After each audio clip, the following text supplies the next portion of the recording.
Hi everyone, I am Sandeep Desai from AshaTutorials.in. Now we are going to discuss about the oscillation of spring combination. आता आपण आणखीन एक महत्वाचा point related with spring pendulum बघणार आहोत, that is oscillation of spring combination. म्हणजे आपण आतापर्यंत मागच्या भागात काय बघितलं की स्प्रिंग पेंडुलमच्या पिरियड वर मास किंवा त्याच्या पोझिशनचा कसा परिणाम होतो, पिरियड कसा बदलतो किंवा बदलत नाही हे बघितलं. तर आता आपण काय बघणार आहोत, how the period that is get varied if there are number of springs are attached to a body. So oscillation of spring combination हा पॉइंट आपण आता डिस्कस करणार आहोत, which is again very important. याच्यावर देखील अनेक वेळा प्रॉब्लेम्स किंवा MCQ एक्झाम मध्ये विचारतात. So there are two ways in which we can combine the spring. Okay, the first type that we have, that is series combination, and another, definitely by this you come to know that another कुठला असणार आहे combination, yes, that is parallel combination. So when the spring pendulums they are connected in series and parallel, what will be their effective spring constant ते वगैरे आपण इथे काढणार आहोत. So पहिला आपण series combination of spring म्हणजे काय ते समजावून घ्या. So suppose I have one spring of spring constant, let's say k1 इतक्या स्प्रिंग कॉन्स्टंट असलेली एक स्प्रिंग आहे suppose, and to that in series म्हणजे त्याच्या पुढेच मी जर दुसरी एक स्प्रिंग ज्याचा स्प्रिंग कॉन्स्टंट या ठिकाणी आपण कन्सिडर करूया K2 इतका आहे, तो जर कनेक्ट केला असेल, ती स्प्रिंग कनेक्ट केली असेल आणि त्याला जर मी इथे मास सस्पेंड केला असेल, and if I keep it like this on horizontal platform, so this combination is known as series combination. किंवा मी हे व्हर्टिकली पण दाखवू शकतो, I can show it in vertical direction also. म्हणजे ही स्प्रिंग आहे सपोज, पहिली स्प्रिंग जिचा स्प्रिंग कॉन्स्टंट K1 आहे आणि तिलाच लगेच खाली मी दुसरी स्प्रिंग कनेक्ट केली आहे सपोज ज्याचा स्प्रिंग कॉन्स्टंट K2 आहे, and to this combination I connected a certain mass that is suspended to this. So both these are what we have series combination. हे दोन्ही पण काय series combination of spring आहे, लक्षात घ्या. Okay, आता याच्यामध्ये महत्वाची गोष्ट तुम्ही लक्षात ठेवायची आहे, ती गोष्ट काय लक्षात ठेवायची आहे, very important thing in series combination. लक्षात घ्या, जो फोर्स ऍक्ट होतो, force acting on those two springs in series combination, that is same we have. त्या दोन्ही स्प्रिंग वर ऍक्ट होणारा जो फोर्स असतो सिरीज कॉम्बिनेशन मध्ये तो इक्वलच असतो, लक्षात ठेवा. So in series combination, remember the equal force acts on spring, right? परंतु या स्प्रिंग कॉन्स्टंट या दोन्ही स्प्रिंगचे जर वेगळे वेगळे असतील तर त्यांच्यामध्ये प्रोड्यूस होणारं जे एक्सटेन्शन आहे, लक्षात घ्या, extension, okay, that is produced in springs, that maybe here we have different. त्या स्प्रिंग कॉन्स्टंट वेगळ्या असतील तर डेफिनेटली एक्सटेन्शन दोन्ही मध्ये प्रोड्यूस होणारे काय असतात, डिफरंट असतात. So this is very very important point that you have to remember here. Okay, so काय लक्षात ठेवायचं आहे, स्प्रिंग्स सिरीज मध्ये कनेक्ट असतील तर फोर्स जो त्यांच्यावर ऍक्ट होतो या लावलेल्या वेट म्हणूया ना आपण ह्याच्यामुळे, तो इक्वल असतो, सेम असतो. ओके, परंतु एक्सटेन्शन त्या दोन स्प्रिंग मध्ये प्रोड्यूस होणार हे मात्र काय असते, वेगळं वेगळं असते, that is different we have. आणि मग हे जे ऍक्च्युली ऑब्झर्वेशन किंवा हे जर आपल्याला लक्षात असेल तर आपण काय करू शकतो, इफेक्टिव्ह या दोन्हीचा मिळून जो स्प्रिंग कॉन्स्टंट येईल तो किती येईल तो आपण काढू शकतो. आता हे कसं काढणार तुम्ही, how you can find this, let us see. आता मी तुम्हाला काय सांगितलं की सिरीज कॉम्बिनेशन मध्ये फोर्स या दोन्हीवर ऍक्ट होणारा सेम असतो. सपोज आता मी या ब्लॉकला असं बाहेरच्या डायरेक्शन मध्ये पुल आउट केलं suppose with force F. So एवढाच फोर्स या पहिल्या स्प्रिंग वर ऍक्ट होणार आहे आणि दुसऱ्या स्प्रिंग वर पण तेवढाच फोर्स ऍक्ट होणार आहे, बरोबर आहे, जितका मी फोर्स बाहेरच्या डायरेक्शन मध्ये याला ओढण्यासाठी लावलेला आहे. परंतु एक्सटेन्शन प्रोड्यूस होणार या पहिल्या स्प्रिंगचं X1 असेल सपोज आणि एक्सटेन्शन प्रोड्यूस होणार दुसऱ्या स्प्रिंगचं X2 असेल, तर हा ब्लॉक जो टोटल एक्सटेंड होणार आहे तो X इज इक्वल टू मी काय लिहिणार, X1 प्लस X2, बरोबर आहे. पहिली स्प्रिंग किती एक्सटेंड झाली, X1 न, दुसरी X2 न, म्हणजे टोटल हा ब्लॉक इकडे बाहेरच्या बाजूला जो येईल तो किती येणार, X1 प्लस X2. म्हणजे मी इथं काय लिहिणार, extension produce total extension produced in series combination of spring is equal to x1 plus x2 असं लिहिणार, बरोबर आहे. आणि मग आपल्याला स्प्रिंग साठी माहित आहे फोर्स इज इक्वल टू काय असते हो, मॅग्निट्यूडच्या फॉर्म मध्ये लिहिलं तर kx, बरोबर आहे. We know this relation. मग आता इथं x इज इक्वल टू हे जे रिझल्टंट एक्सटेन्शन आहे त्याच्यासाठी मी काय लिहिणार, ओके, बाय दिस रिलेशन बघा x इज इक्वल टू काय येणार f बाय k, बरोबर आहे. म्हणजे force applied divided by the effective force constant, बरोबर आहे. That is equal to x1 साठी काय लिहिणार, आता x1 या पहिल्या स्प्रिंगवर ऍक्ट होणारा फोर्स आणि दुसऱ्या तोच आहे म्हणजे f इतकाच आहे, सो f च लिहितो इथं, परंतु फोर्स कॉन्स्टंट त्याचा काय आहे k1 आहे, प्लस x2 साठी काय लिहिणार f अपॉन k2 लिहिणार. आता याला जर आपण सिम्प्लिफाय केलं तर काय येते बघा, इफ आय सिम्प्लिफाय सगळीकडे f आहे न्यूमरेटर मध्ये, so that will be get cancelled. So what I remain here with 1 upon effective k, that is equal to 1 upon k1 plus 1 upon k2. Okay, so in series combination when you want to find out the effective force constant you have to take sum of reciprocal of those force constants.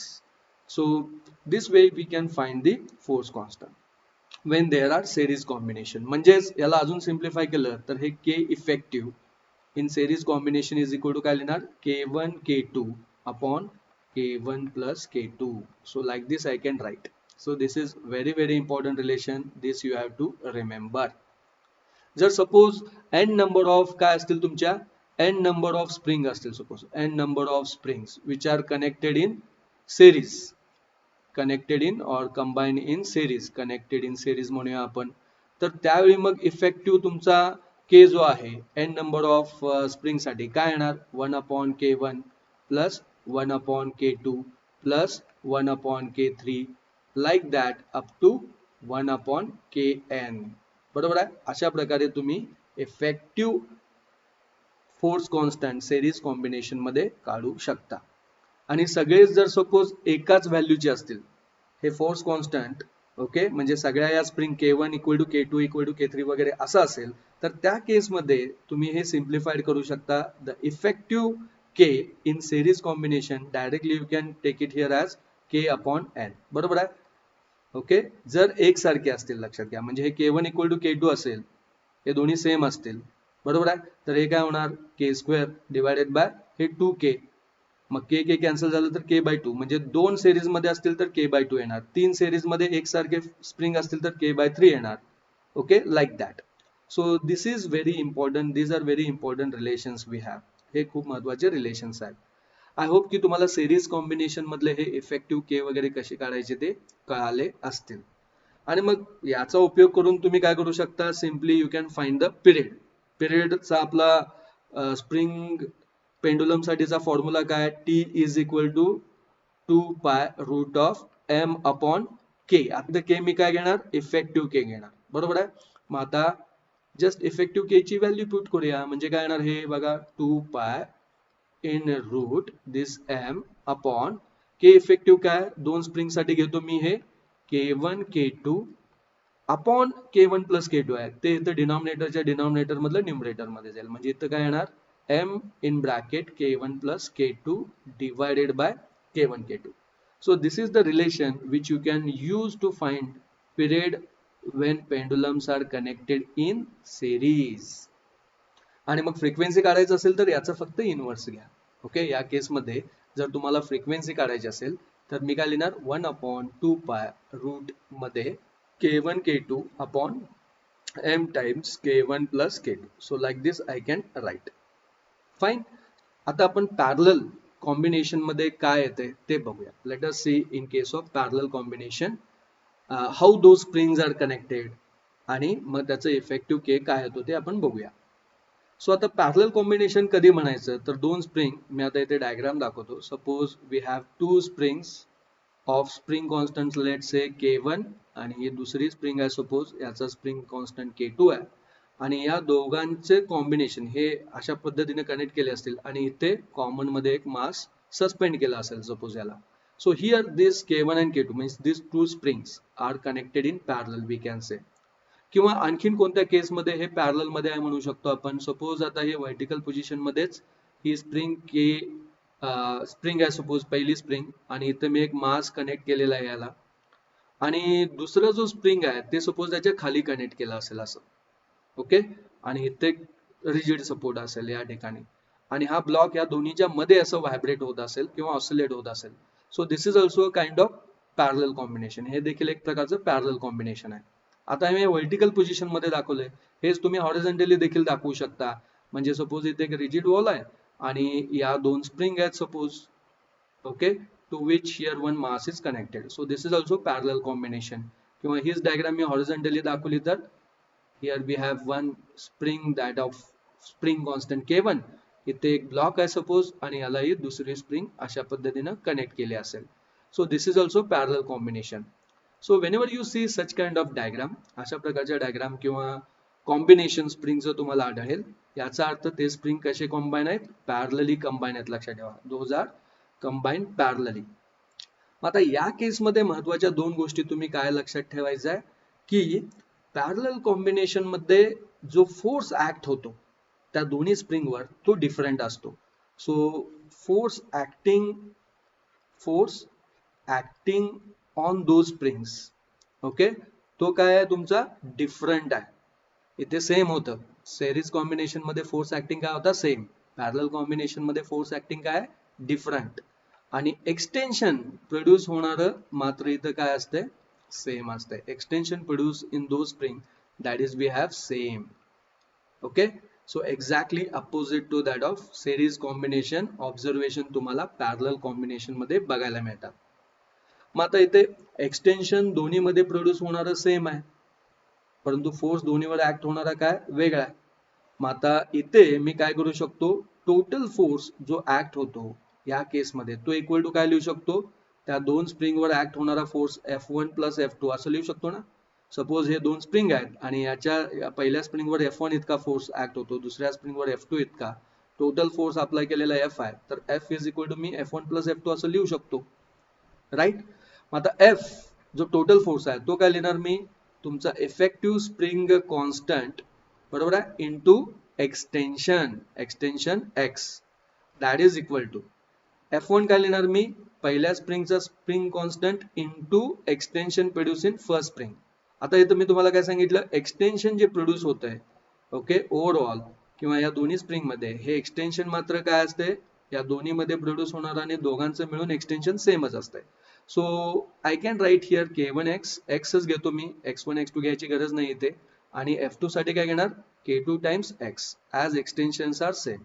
आणि मग आता हे मला simplify करायचं आहे. कसं simplify करणार हे, how we can simplify this, here you see X सगळीकडे सेम आहे. So here if I cut those X throughout, I get effective spring constant that is equal to K1 plus K2.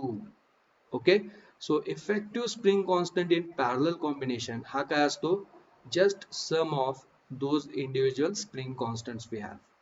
मग जर इथे suppose n number of तुमचे spring जर use केला, n number of spring in parallel combination जर use केला, तर तुमचा इफेक्टिव्ह स्प्रिंग कॉन्स्टंट काय येणार, ओके, असं K1 plus K2 plus K3 plus up to कुठेपर्यंत घेणार, प्लस Kn पर्यंत घेणार, बरोबर आहे. किंवा या केसमध्ये जर तुमचे सगळे स्प्रिंग कॉन्स्टंट एकसारखे असतील तर n टाइम्स K घेणार, n times K that you can take, बरोबर आहे. So like this we can simplify and get the effective spring constant in parallel combination. So अशा केसमध्ये जर आपल्याला पिरियड काढायचा असेल तर period T is equal to काय घेणार तुम्ही, 2 pi root of m upon effective spring constant.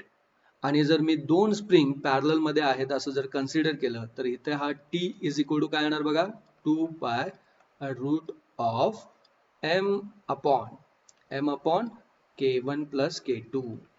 So that's all. So this is the period of parallel combination of springs, right?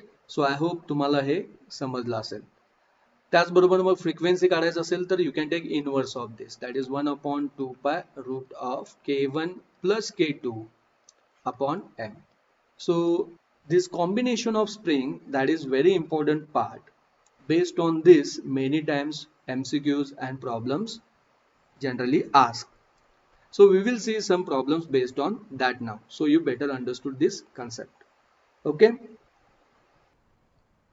The frequency of oscillation of spring shown in figure is.